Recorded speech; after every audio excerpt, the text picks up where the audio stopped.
That I'm deeply sorry. As many of you know, I've been impatient to drive change in my ministerial portfolios. Last week, I had an animated discussion with a staff member about work. I took the discussion too far, and I placed a hand on their upper arm, which was inappropriate. I have apologised to the staff member and regret placing them in an uncomfortable position. There are times when you have to hold yourself to account.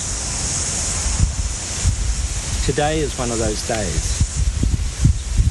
I have made the personal choice to resign as a minister and have offered my resignation to the Prime Minister, which he has accepted. I want to extend my gratitude to all the officials and staff who have worked diligently alongside me to progress a wide suite of changes across all my ministerial portfolios. I'm incredibly proud of the work we have achieved together, and I look forward to continuing to serve the people of Port Waikato as their MP and being involved in the work of Parliament. Andrew, could you just give us a little bit more detail about the incident in question? What actually happened? Just as I stated, it was an animated discussion. What does that mean? What's an animated discussion? Lively. But can you be a little bit more... How this touching of the upper arm? What was... I touched their upper arm, and it's obviously a matter that's inappropriate. And that's why I made the personal decision to step down as a minister.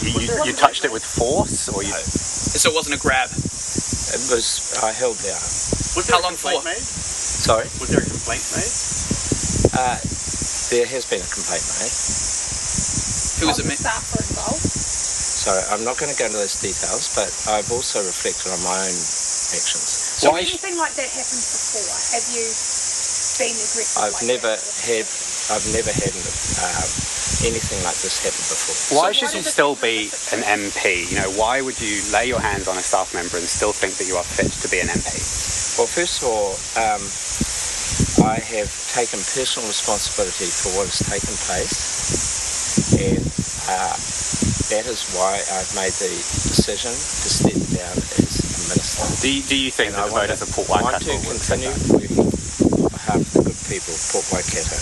Can you give us a bit more information as to what happened? So was it an argument and it escalated? So it wasn't an argument. So if No, you could, but I feel like your wording is just a little bit ambiguous. So could you just help us out a bit? It is what it is. It is the fact that we had an animated discussion, and the point is that at one point I put my hand on the upper arm, and I've reflected on it, and I've made a decision.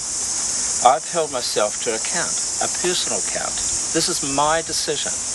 I think that it's important sometimes you reflect about your own activities, and that's why I've made the personal decision. It's my decision to step down as a minister. But you don't think it was an aggressive laying the hand on the upper arm? It's my decision reflecting what's gone on.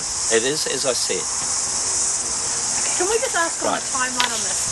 This happened early last week.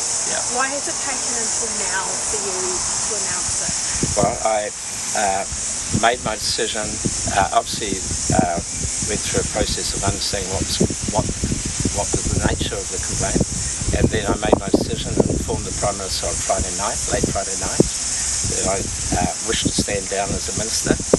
And to be honest, I would have had difficulty doing this interview over the last couple of days. I've had to talk to my family, and that's why I've made the decision, and that's why we're announcing it today. Why were Thank you very not much. more? Why were you not more careful? Surely after the loser situation, you would have been more careful.